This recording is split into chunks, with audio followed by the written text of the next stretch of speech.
नमस्कार, मैं सुभाष मिश्रा और आप देख रहे हैं तीसरी आंख न्यूज़ 24।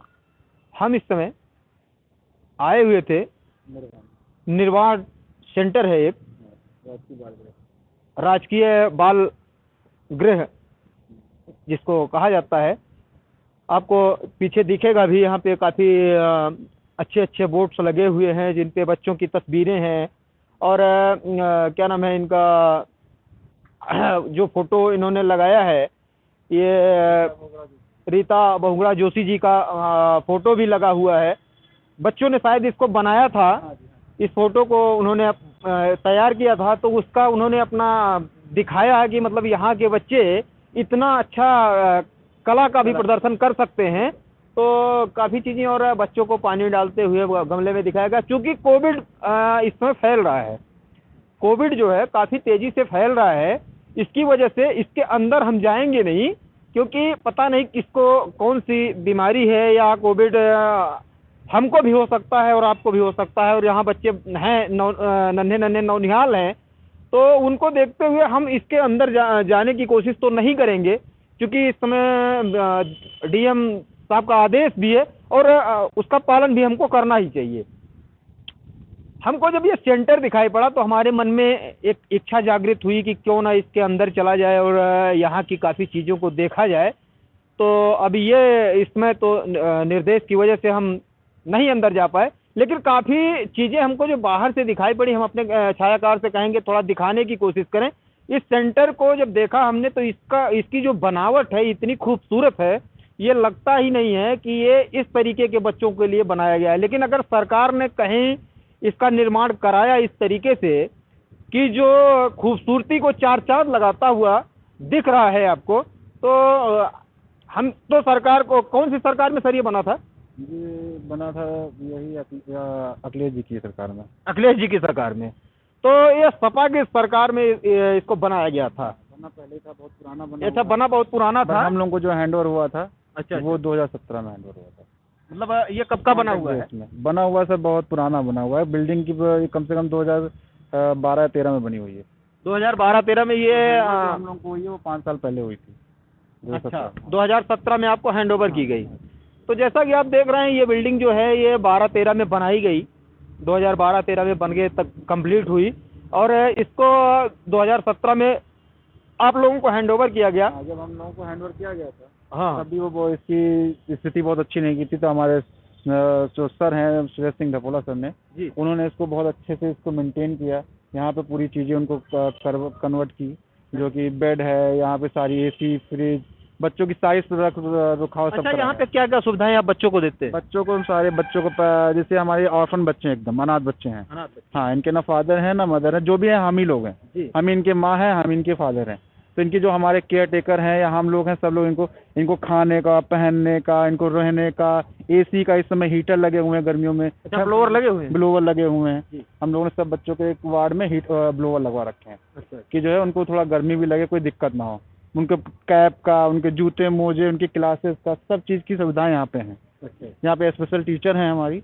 अच्छा, वो पढ़ाती भी हैं? बच्चों को पढ़ाती भी। जैसे अभी हमको दिखा रीता बहुगुणा जोशी जी का फोटो किसी बच्चे ने बनाया था, प्रिंट किया था उसको, तो देख के काफ़ी अच्छा लगा। ये लगा कि मतलब यहाँ के बच्चे काफ़ी चीज़ें सीख रहे हैं। हालांकि इन बच्चों को जैसे एकदम माइंड से थोड़ा वैसे होते हैं, तो ये बच्चे वीक होते हैं। तो बच्चों को ये जो हमारे स्पेशल टीचर उनको सिखाते हैं, उनको बैठना, उठना, लेटना, खाने पीने की सारी दिनचर्याएं जो होती हैं डेली की, वो भी सिखाते हैं, साथ में पढ़ना लिखना भी। एक चीज़ हमारे आपकी बातों को सुन के तो एक जिज्ञासा पैदा हुई कि मतलब इस तरीके के बच्चे यहाँ रहते हैं। अच्छा, ये बताइए, थोड़ा इस पर प्रकाश डालिए कि ये बच्चे जब थोड़ा बड़े हो जाते हैं, पढ़ लिख जाते हैं, तो इसके बाद ये कहाँ जाते हैं? सर एक्चुअल में हमारे पास जो अलाउ है वो 10 to 18 है। 10 to 18 प्लस के बच्चे कहाँ जाते हैं? 18 प्लस के जो हमारे हैं भरतपुर में जाते हैं।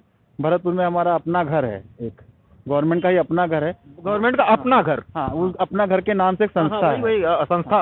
तो वहीं जाते हैं हम लोग, वहाँ पे कन्वर्ट कर वहाँ पे जाते हैं बच्चे, उनको छोड़ने जाते हैं। वहाँ पे भी अच्छी अच्छी सुविधाएं देते हैं हम लोग। जैसे यहाँ पे हम लोग सिखाए जाते हैं, तो वहाँ पे भी अपना जो भी उनका प्रोसेस है वो करते हैं। अच्छा। हमारे लोगों को इस तरह से ट्रेन करके जो बच्चे जाते हैं वहाँ पे, जो बड़े हो जाते हैं, अच्छा हम लोग ट्रेन उनकी, जो जैसे हम लोग को मिलते हैं, जैसे रोड पे मिलते हैं ये बच्चे, तो ऐसी स्थिति होती है कि आप कह नहीं सकते कि ये बच्चा बताओ। यहाँ आने के बाद उनके दवाइयाँ, कपड़े पहनने, रहने का, खाने के जो सुविधाएं मिलती हैं, उससे उनको अंदर इम्प्रूवमेंट होता है। अच्छा, ये चीज़ और जानना चाहते थे, जैसे ये बच्चे यहाँ कैसे पहुँचते हैं?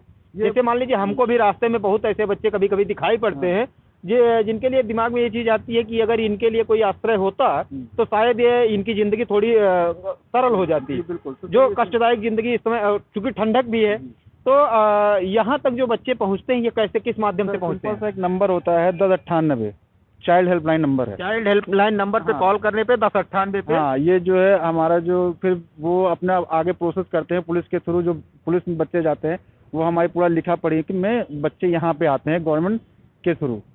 हाँ जी, जो हमारे CWC हैं उनके ऐसा उनके लिखा पढ़ी के उसमें बच्चे यहाँ आते हैं।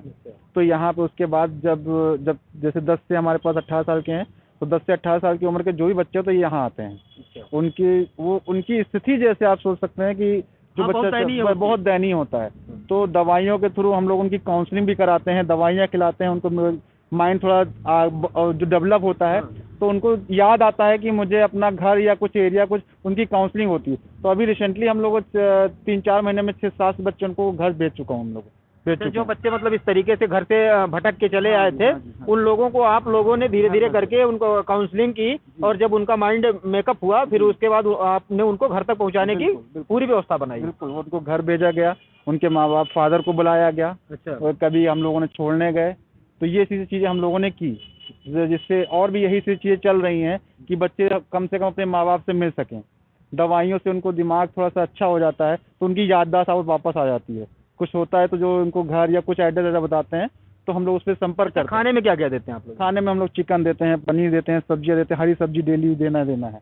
दाल चावल ये सारी चीज़ें देते हैं। अंडे। जैसे बाहर अभी हमको दिखा एक स्टॉल लगा हुआ है, वहाँ पे 10 रुपये में 1 प्लेट छोला चावल या 1 प्लेट आपको कढ़ी चावल मिल सकता है। ये क्या इसी संस्था की व्यवस्था है? संस्था की व्यवस्था ही है सर। इससे बच्चे तो हमारे थोड़ा मोटिवेशन भी होता है बच्चों के लिए, और बच्चे से इसमें से कुछ बिकता है या कुछ जो भी परचेस होता है तो इन्हीं बच्चों के लिए चॉकलेट, बिस्किट, ये सब चीज़ें ला के हम लोग बच्चों को ही खिलाते हैं। ये बहुत अच्छा लगा हमको भी देख के कि मतलब मात्र 10 रुपये में आपको 1 प्लेट भोजन अगर दिया जा रहा है। लखनऊ जैसे शहर में अमूमन देखा जाए तो अगर किसी ठेले पे आप खाते हैं, जैसे बहुत लोअर क्वालिटी का माना जाता है ठेला, लोग कहते हैं कि क्या ठेले पे खा रहे हो, तो ठेले पे छुटभैया लोग खाते हैं तो उसमें दिखाई ये पड़ता है कि मतलब उसकी भी कीमत कम से कम 25 से 30 रुपये होगी। और हमको ये दिखा कि 10 रुपये में 1 प्लेट कढ़ी और चावल या छोला और चावल बाहर मिल रहा है। हमने भी उसका स्वाद लिया, बहुत अच्छा लगा, और एक सराहनीय कदम भी है। हम इसको ये कह सकते हैं कि ये सराहनीय कदम भी है, और सरकार काम कर रही है। ये भी इन्हीं जैसी संस्थानों को देख के पता लगता है, जैसे लोग जो लांछन लगाते हैं सरकारों के ऊपर कि सरकारें काम नहीं करती हैं, तो इन जैसी संस्थानों को देखने के बाद हमारे दिल में थोड़ा सुकून होता है। लगता है कि इन जैसे लोगों के लिए, जो ये अनाथ बच्चे हैं जो सड़कों पर टहल रहे थे, इनके साथ कोई दुर्घटना घट सकती थी, इनमें बच्चियां भी होंगी जिनके साथ गलत भी हो सकता था। अगर इस आश्रय यहाँ मिला आके उनको निर्वाण सेंटर में, तो हम यही कहेंगे कि सरकार जरूर कुछ कर रही है और करना भी चाहिए। निकट भविष्य में और बच्चे जो इस तरीके से हों, एक नंबर आपने बताया हमको